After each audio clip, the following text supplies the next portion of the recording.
Começo por lhe agradecer muito o facto de estar a visualizar este vídeo. Muito bem-vindos à Certform, Escola de Formação Prática. O meu nome é Miguel Fragoso, eu sou economista e contabilista certificado, formador em contabilidade, fiscalidade e finanças empresariais. O vídeo faz parte da rúbrica Trate a Contabilidade por Tu. Este é o primeiro vídeo do ano de 2021, pelo que desejo um excelente novo ano a todos aqueles que estão a visualizar este vídeo. Hoje vamos tratar de um tema que está relacionado com o risco empresarial. É uma temática que a Certform desenvolve em alguns dos seus cursos práticos, a análise do risco empresarial. Nomeadamente, o curso prático de Contabilidade e Finanças Empresariais com Informática Aplicada. A matéria que eu hoje vou abordar é também desenvolvida no Mini MBA em Finanças Empresariais e Fiscalidade Aplicada, também no curso prático de Análise Económica e Financeira de Empresas e no curso prático de Finanças Empresariais e Performance Financeira da Empresa. A matéria é muito desenvolvida nestes cursos que estão, neste momento, a ser ministrados na modalidade e-learning. Formação da Certform é ministrada atualmente nas modalidades e-learning e live streaming. No site oficial da Certform pode consultar e-learning e live streaming e ter acesso a toda a oferta formativa que atualmente está a ser desenvolvida na Certform Escola de Formação Prática. Análise do risco empresarial. Eu começo por fazer a seguinte pergunta: como saber se uma empresa está em risco de falência? Para responder a esta questão, são calculados e analisados vários rácios e indicadores de atividade, de equilíbrio financeiro, de rentabilidade e de risco, que são amplamente estudados e desenvolvidos nas formações que eu acabei de elencar. Mas o que é que vem a ser o chamado risco empresarial? O risco empresarial está associado ao conceito de incerteza, quer quanto à probabilidade de ocorrência de determinados factos suscetíveis de afetar, direta ou indiretamente, a empresa, quer quanto ao momento em que tais factos se possam vir a manifestar. No âmbito das finanças empresariais, o risco acaba por refletir o risco dos capitais próprios investidos na empresa, podendo decompor-se em risco económico, ou também denominado operacional, o risco financeiro e a conjugação do risco económico e financeiro, que é o chamado risco global. A análise do risco empresarial é feita tendo por base a demonstração dos resultados da empresa. Na medida em que a avaliação dos diferentes tipos de risco centra-se na necessidade de quantificar a sensibilidade dos resultados de cada período a variações nas rúbricas que lhe dão origem. Para fazermos o estudo do risco empresarial, nós começamos por estudar o risco económico ou operacional. Aqui nós utilizamos um conjunto de indicadores para a análise do risco económico, nomeadamente o estudo do ponto crítico das vendas, a margem de segurança e o grau de alavanca operacional. Este grau de alavanca operacional é um indicador de risco económico que mede a volatilidade dos resultados operacionais da empresa face a variações que ocorrem ao nível das vendas. Portanto, a nossa análise do risco económico, ela assenta na análise ou no estudo do ponto crítico das vendas, da margem de segurança e no grau de alavanca operacional. Depois, o risco financeiro, ele decorre da incerteza associada à capacidade futura para remunerar os capitais próprios, devido ao recurso a financiamento por capitais alheios e à consequente assunção de compromissos na forma de gastos fixos de financiamento, isto é, os juros suportados com a dívida. Para analisar o risco financeiro, utilizamos o indicador que é denominado por grau de alavanca financeira. O grau de alavanca financeira é um indicador de risco financeiro que mede a sensibilidade dos resultados líquidos do período face a variações ocorridas nos resultados operacionais. Da conjugação da análise do risco económico ou operacional com o estudo do risco financeiro, nós podemos avaliar o risco global da empresa. E o risco global da empresa, ele pode assentar num indicador que é o denominado grau de alavanca combinada. O grau de alavanca combinada é um indicador do risco global da empresa que mede o efeito combinado dos indicadores do risco económico e do risco financeiro. O grau de alavanca operacional e o grau de alavanca financeira. Nós hoje vamos fazer uma análise sobre dois modelos estatísticos que nos permitem analisar, avaliar o risco de falência de empresas. Isto no âmbito dos instrumentos de gestão preventiva. Numa perspectiva de complemento à análise financeira, mais precisamente no que diz respeito à análise do risco, é possível utilizar alguns instrumentos de gestão preventiva assentes em modelos estatísticos, cujo objetivo será o de ajudar a determinar o risco de falência das empresas num futuro não muito distante.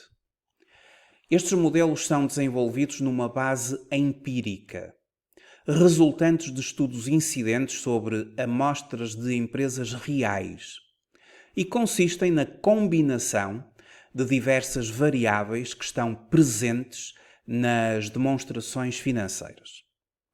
Ora, dentro destes modelos estatísticos, e que existem muitos, nós hoje vamos começar por falar de um modelo muito conhecido para avaliar o risco de falência de empresas, que é a chamada fórmula Z-score de Altman, Estados Unidos da América. A fórmula Z-score de Altman para prever a falência de empresas foi publicada em 1968 por Edward Altman, que era na época professor assistente de finanças da Universidade de Nova Iorque. A fórmula pode ser usada para prever a probabilidade de uma empresa entrar em falência dentro de 2 anos. E é decorrente de um estudo assente numa amostra de 66 empresas cotadas, em que metade das quais já havia declarado falência, e as restantes foram selecionadas de forma aleatória de entre empresas não falidas. O Z-Score de Altman é um modelo que serve para prever a probabilidade de uma empresa entrar em situação de falência num período de 2 anos, a partir da data da análise, com uma fiabilidade de aproximadamente 70%, mais precisamente entre 70% a 80% de fiabilidade. Existem várias versões deste modelo estatístico para aferir sobre ou avaliar o grau de probabilidade de falência de uma empresa. E nós vamos começar pela sua versão original, que foi destinada a empresas cotadas. E na sua versão original, o Z-Score foi desenvolvido para empresas cotadas, tratando-se de uma média ponderada de um conjunto de rácios financeiros. E apresentava a seguinte fórmula. O Z-Score é igual a 0,012 vezes x1, em que x1 é o quociente entre o fundo de maneio e o ativo total, mais 0,014 vezes x2, em que x2 são os resultados transitados a dividir pelo ativo total. Ou, digamos que são os lucros retidos pela empresa a dividir pelo ativo total. Mais 0,033 vezes a variável x3. x3 é o quociente entre o EBIT, também denominado resultado operacional da empresa, e o ativo total. Mais 0,006 vezes x4, em que o x4 é a capitalização bolsista, eu já vou explicar o que é isto, a dividir pelo passivo total. E por fim, adicionar 0,999 vezes x5, em que x5 é dado pelo quociente vendas ativo total. No fundo, temos aqui 5 indicadores, 5 rácios. Cada um tem a sua ponderação.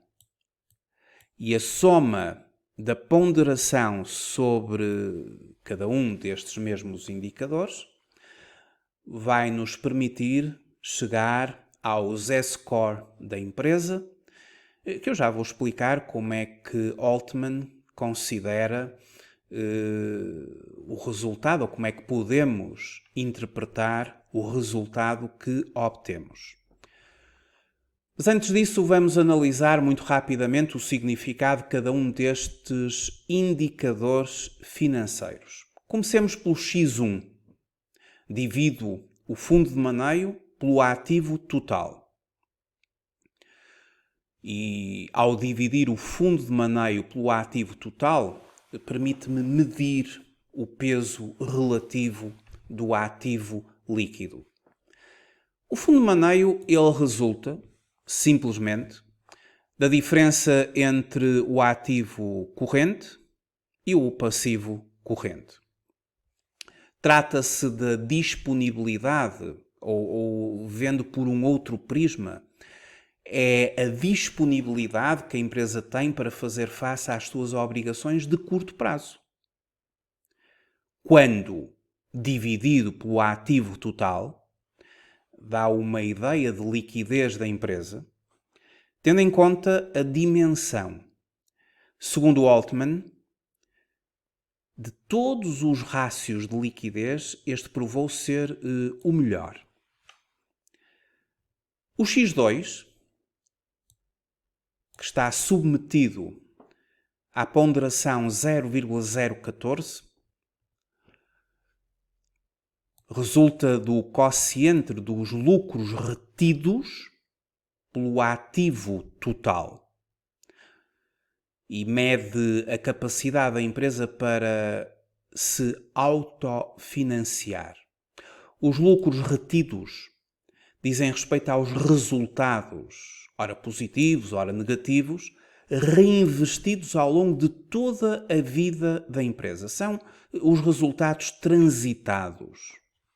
Este indicador X2 é importante porque a componente resultados transitados tem em si implícita a idade da empresa.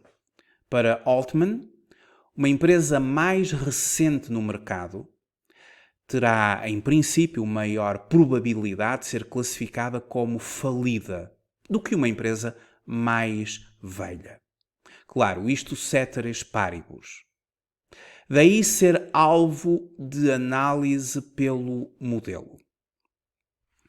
O indicador X3, dado pela divisão entre o resultado operacional da empresa, também denominado EBIT, Earnings Before Interests and Taxes, a dividir pelo ativo total. O X3, ele mede a eficiência operacional, sem considerar a alavancagem e os impostos, porque se trata de um resultado operacional. O X3 mede essencialmente a verdadeira produtividade dos ativos da empresa, ignorando impostos ou efeitos de alavancagem. Uma vez que a existência de uma empresa é baseada na capacidade dos seus ativos renderem, este rácio parece ser indicado para tratar da probabilidade de falência empresarial. O X4 resulta da divisão da capitalização bolsista pelo passivo total. A capitalização bolsista é a cotação anual das ações vezes o número de ações em circulação. O valor da capitalização bolsista é calculado pela aglomeração do valor de todas as ações no mercado. Este rácio tem a capacidade de mensurar o quão os ativos das empresas podem desvalorizar antes dos passivos começarem a exceder os ativos, levando a empresa à insolvência. O rácio acrescenta uma dimensão de valor de mercado diferente de outros estudos. E, finalmente, sujeito a uma ponderação muitíssimo aproximada da unidade, o X5. O X5 resulta do quociente vendas por ativo total. Mede a eficiência na utilização dos ativos para a obtenção de receitas. Este rácio também pode ser designado de rotação dos ativos. Demonstra a capacidade dos ativos de gerar vendas. E como refere Altman, é uma medida de capacidade dos gestores de lidar em condições de competitividade. Segundo o autor deste modelo estatístico do Z-Score, quando da aplicação desta fórmula resultar um valor inferior a 1,81, a empresa encontra-se em zona de perigo, o que significa uma probabilidade elevada de falência, risco elevado. Se resultado do Z-Score no modelo original aplicado para empresas cotadas, um valor compreendido entre 1,81 e 2,99, portanto muito aproximado de 3, estamos perante uma zona cinza, ou também cinzenta, em que existe incerteza da probabilidade de falência. Quando o Z-Score é superior a 2,99, aqui a empresa encontra-se em zona segura, ou seja, uma baixa probabilidade de falência, um risco nulo ou muito baixo. Quanto maior o Z-score, quanto mais ele se distancia dos 2,99, mais baixa é essa mesma probabilidade de falência. Altman desenvolveu um modelo para as empresas não cotadas e vai ser com base neste modelo que eu vou exemplificar.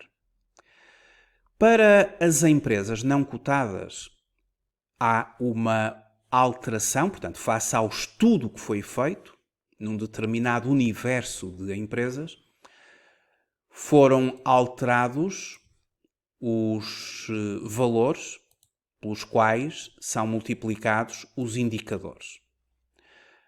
Neste modelo, Z-Score para empresas não cotadas, o X1, que continua a ser o fundo de maneio a dividir pelo ativo total, ele é multiplicado por 0,717. O estudo conduziu a que o rácio denominado X2, o quociente lucros retidos ou resultados transitados a dividir pelo ativo total, e que mede a capacidade da empresa para se autofinanciar, terá que ser multiplicado pelo coeficiente 0,847. Já o X3, o resultado operacional a dividir pelo ativo total, que vai medir a eficiência operacional sem considerar a alavancagem e os impostos, estamos perante um resultado antes de impostos e de juros, o EBIT.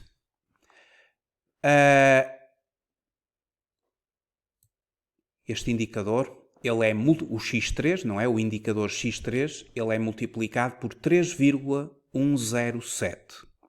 Já o indicador X4, que uma vez que estamos perante empresas não cotadas, a componente denominada no anterior como capitalização bolsista, porque o Z-Score original, ele era efetivamente, ou foi trabalhado para empresas cotadas, mas na sua versão para empresas não cotadas,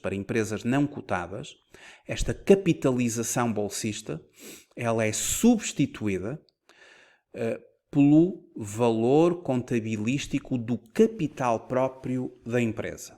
E o capital próprio é dividido pelo passivo total.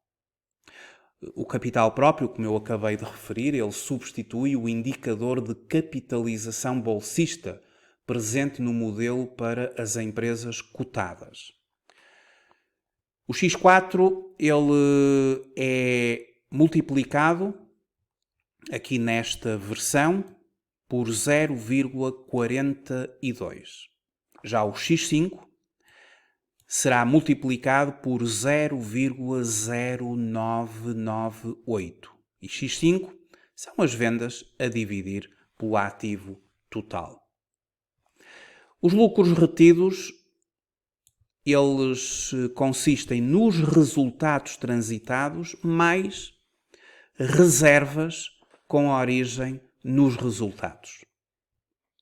E assim temos o modelo estatístico, o Z-Score, para as empresas não cotadas. Quando aplicamos este modelo, e de acordo com o valor que vamos obter, porque trata-se aqui da soma dos rácios que estão ponderados por um coeficiente, quando nós obtemos um valor, as nossas interpretações segundo Altman, deverão ser feitas da seguinte forma. Neste caso, a interpretação do modelo, ou seja, os cut-off points, são os seguintes.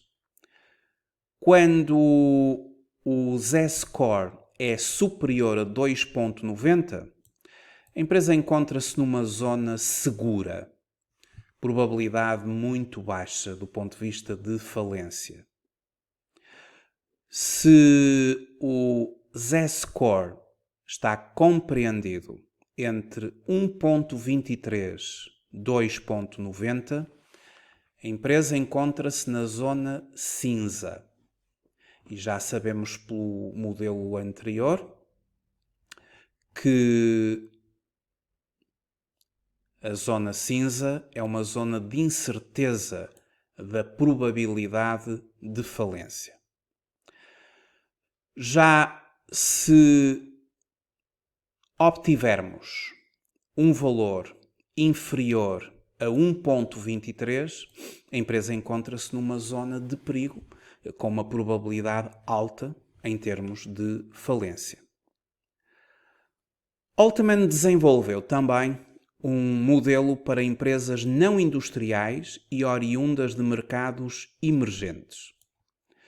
Utilizou o indicador X1, X2, X3 e X4, ou os rácios X1, X2, X3 e X4, chegou a estes coeficientes pelo estudo que fez de um universo empresarial e a partir daqui também nos deu a interpretação que devemos fazer para a obtenção dos valores da aplicação do modelo estatístico para empresas não industriais e oriundas de mercados emergentes. O uso desta fórmula não deve ser aplicado a qualquer tipo de empresa. Portanto, tem as suas limitações, porque, por exemplo, o modelo revela-se ineficaz quando aplicado a empresas financeiras, uma vez que nestas empresas outras variáveis assumem maior relevância. Também em empresas com níveis de resultados sistematicamente baixos, o modelo revela-se ineficaz. O Z-score apresenta-se sempre com valores reduzidos. O modelo pode variar de período para período, pelo que esta medida deve ser regularmente revista.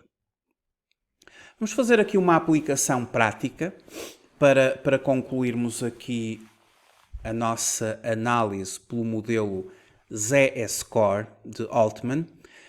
E para tal, através das demonstrações financeiras de uma empresa, denominada RCA-SA, eu obtive para um triênio, N-2, N-1 e N, os valores necessários para chegar aos indicadores ou aos rácios que são preconizados aqui no modelo Z-score de Altman.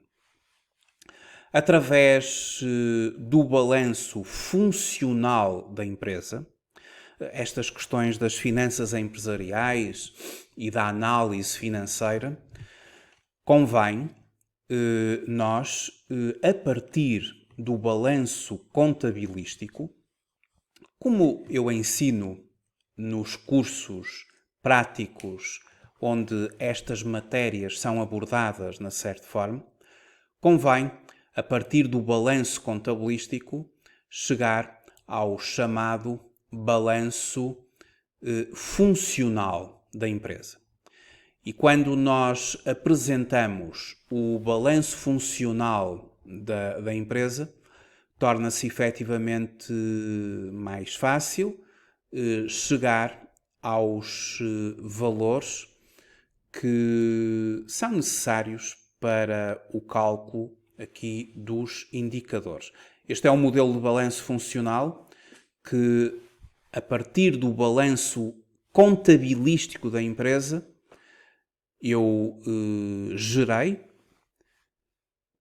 para que agora, do ponto de vista da análise financeira da empresa, tenha a vida facilitada. E neste balanço funcional, eu posso ter imediatamente o fundo de maneio para o triênio, bem como outro conjunto de indicadores, como as necessidades de fundo de maneio e a tesouraria líquida. Mas para aplicar aqui o modelo Z-Score, eu vou precisar do fundo de maneio funcional. E a partir deste balanço funcional, tenho o fundo de maneio para N-2, 21.923.593, negativo para N-1, menos 1.610.800 e negativo para o período N, negativo em 5.891.349. Extraí também o ativo total para cada um dos anos que fazem parte do triênio em análise.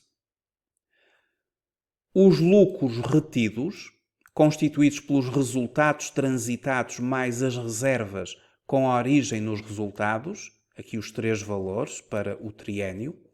O EBIT, o resultado operacional, ele é observado através da demonstração dos resultados da empresa. E, portanto, tendo eu também, neste caso prático, elaborado a demonstração dos resultados por naturezas no triênio para esta empresa e estruturado esta demonstração dos resultados para a obtenção do EBITDA, Earnings Before Interest, Taxes, Appreciations e Amortizations, os três valores, que por dedução dos gastos de depreciação e amortização temos o EBIT, o tal resultado operacional, que é um resultado antes de juros e antes do imposto. Então, o EBIT, temos aqui os três valores para o triênio, foram diretamente transcritos aqui para o nosso conjunto de indicadores que vão ser necessários para chegar ao Z-Score desta empresa. Temos então aqui o EBIT para cada um dos anos retirado da demonstração dos resultados. Do balanço, tenho o capital próprio da empresa ao longo dos 3 anos e o passivo total da empresa ao longo dos 3 anos. Da demonstração dos resultados, tirei as vendas e serviços prestados, que no fundo é o chamado volume de negócios da empresa e que se cifrou nestes valores no triênio em análise. Portanto, tenho aqui tudo o que preciso e que foi retirado das demonstrações financeiras da empresa, do balanço funcional, da demonstração dos resultados por naturezas. E então, vou aplicar o Z-Score para empresas não cotadas, em que Altman desenvolveu esta fórmula, este modelo que eu acabei há pouco de explicar, em que vamos aplicar a cada um dos indicadores estes coeficientes estudados por Altman através de um universo ou de uma amostra, através de uma amostra de um universo de empresas. O X1 dado pelo fundo de maneio a dividir pelo ativo total. Portanto, basta-me dividir o fundo de maneio pelo ativo total. E para o ano N-1, aliás, para o ano N-2, N-1 e N, conforme as indicações aqui no quadro. Portanto, ao dividir o fundo de maneio pelo ativo total, obtive 0,14 para o período N-2, negativo 0,01, porque o fundo de maneio para o ano N-1 é negativo e para o ano N também. E, portanto, cheguei a menos 0,01 e menos 0,03, respectivamente N-1 e N. Depois, o X2, em que dividi os lucros retidos pelo ativo total. Os lucros retidos pelo ativo total.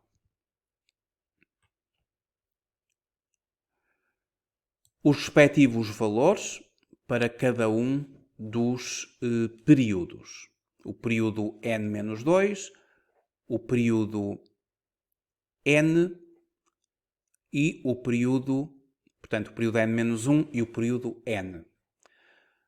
A divisão do EBIT pelo ativo total, o resultado operacional a dividir pelo ativo total e os respectivos valores. Só estou a utilizar portanto, só estou a utilizar duas casas decimais e por isso, obviamente, que os valores, utilizando mais casas decimais, seriam diferentes. Mas aqui estamos a utilizar duas casas decimais, que é aquilo que é mais indicado para a aplicação deste modelo.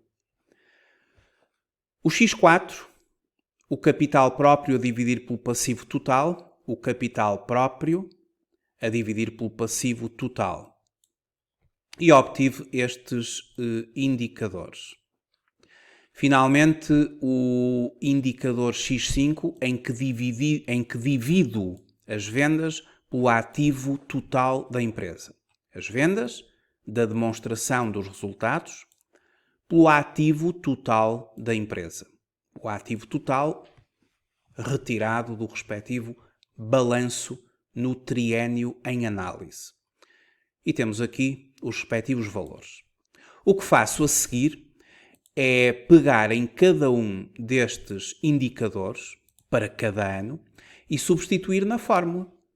Por exemplo, se fôssemos ao ano N-2, faríamos 0,717 vezes 0,14 mais 0,847 vezes 0,00 mais 3,107 vezes x3, 0,07, 0,07, mais 0,420 vezes x4, em que x4 é 0,21, mais 0,998 vezes 0,83, fazendo esta soma 1,24.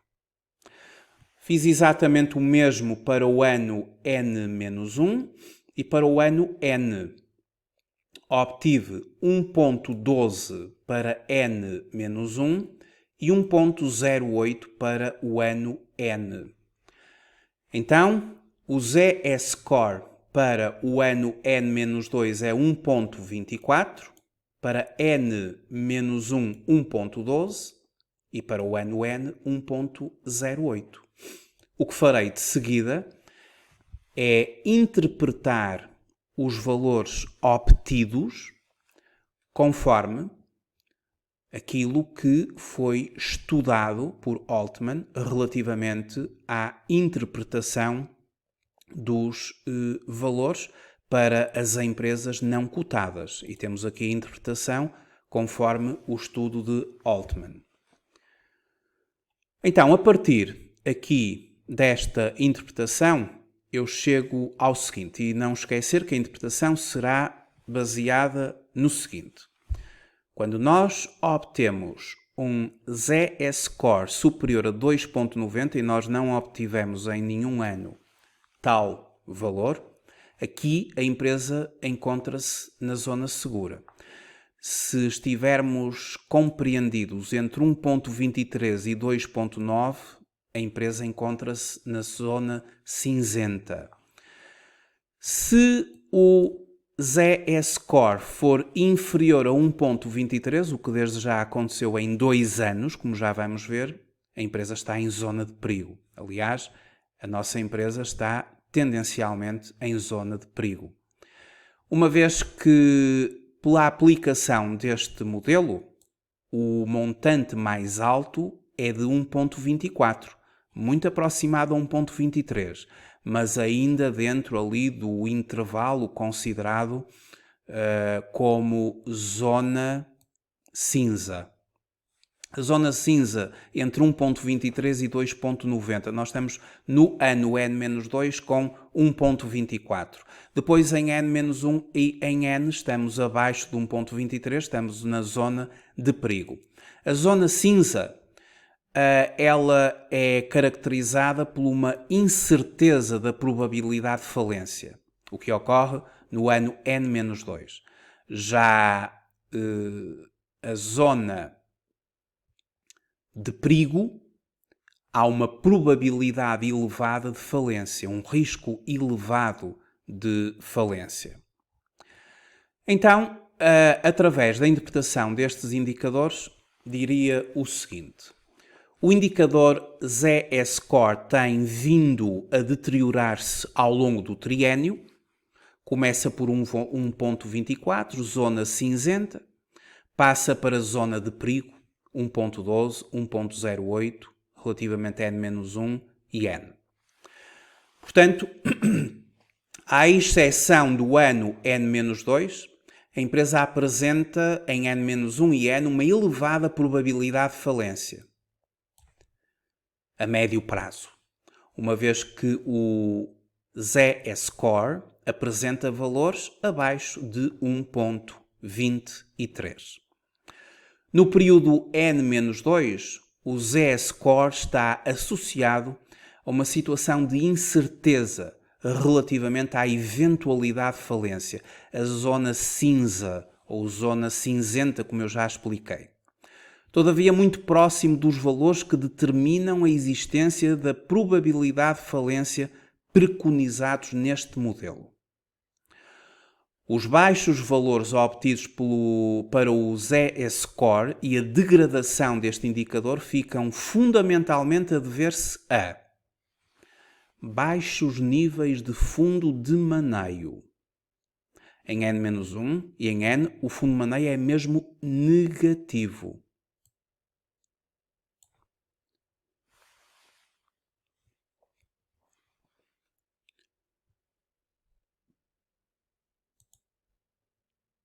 Apesar de não haver necessidade de financiar o ciclo da exploração. Porque se analisarmos o balanço funcional desta empresa, as necessidades em fundo de maneio elas são negativas. E necessidades de fundo de maneio negativas é algo positivo para uma empresa. Baixos níveis de solvabilidade, em recuperação lenta, uma estrutura de capital muito alicerçada no endividamento médio e longo prazo e níveis de autofinanciamento muito baixos, como é indicador o rácio X2 e X4. Uma rotação do ativo em decréscimo, como nos indica o indicador X5, que vai diminuindo no triênio, bem como uma rendibilidade operacional do investimento em diminuição, com uma ligeira recuperação no período N, indicador X3, o EBIT a dividir pelo ativo. Eu aqui só apresento, como eu já referi, os valores com duas casas decimais.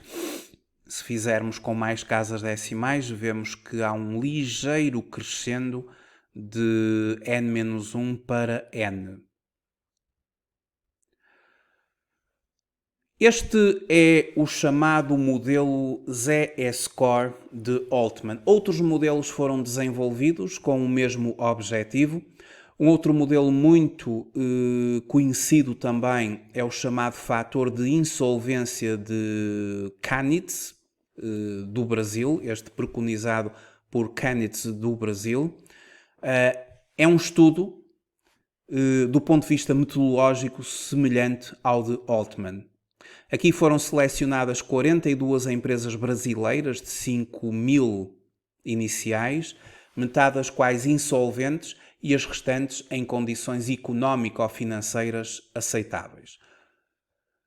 O indicador Keynes, designado por fator de insolvência ou termómetro de Keynes, trata-se de um indicador preditivo das necessidades de financiamento. Trata-se de uma função alternativa também para avaliar o risco de insolvência das empresas. Ele é dado por esta fórmula, em que o fator de insolvência corresponde a 0,05 de x1, em que x1 é a rendibilidade do capital próprio, 1,65 de x2, em que x2 é o ativo corrente mais o realizável de médio e longo prazo a dividir pelo passivo corrente mais o exigível de médio e longo prazo, 3,55 de x3, que é a liquidez reduzida, menos 1,06 de x4, a liquidez geral, menos 0,33 de x5, a solvabilidade, aqui dada pelo quociente entre o passivo e o capital próprio. Segundo o estudo de Keynes,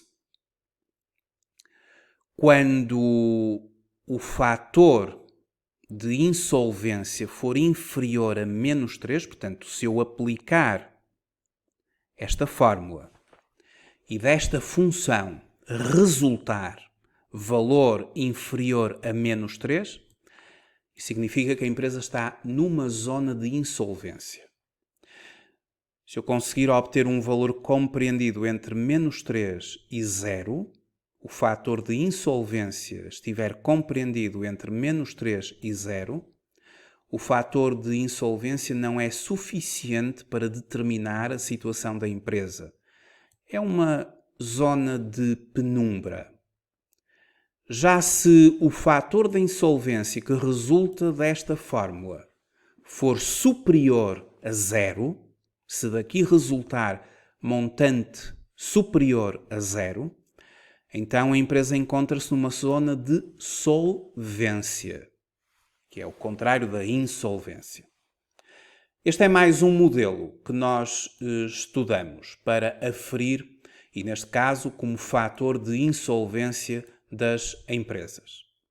Hoje tratamos do modelo Z-Score, preconizado por Altman, e chegamos à conclusão de que a nossa empresa RCA-SA, pelo modelo estudado, está efetivamente numa zona de risco elevado e que está a aumentar, porque à medida que baixa o Z-score da empresa, aumenta muito o risco ou a probabilidade de falência da mesma.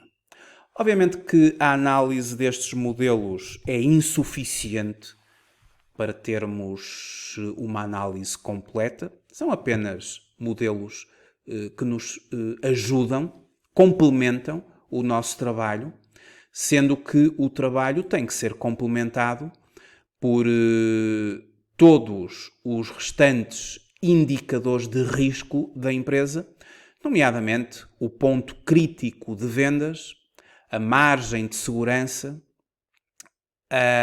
o grau de alavanca operacional, o grau de alavanca financeira e o grau de alavanca combinada. Com estes indicadores todos, mais os modelos, nomeadamente o Z-Score, assim como o próprio modelo preconizado por Kranitz, ou Kanitz, podemos efetivamente ter uma análise global sobre o risco de falência da nossa empresa. A matéria que eu hoje estive a desenvolver é uma matéria que, entre várias outras, é amplamente desenvolvida nos cursos de formação que eu acabei ou que referi no início desta apresentação. nomeadamente o curso prático de Contabilidade, Finanças Empresariais com Informática Aplicada, o Mini MBA em Finanças Empresariais e Fiscalidade Aplicada, o curso prático de Análise Económica e Financeira de Empresas, bem como o curso prático de Finanças Empresariais e Performance Financeira da Empresa.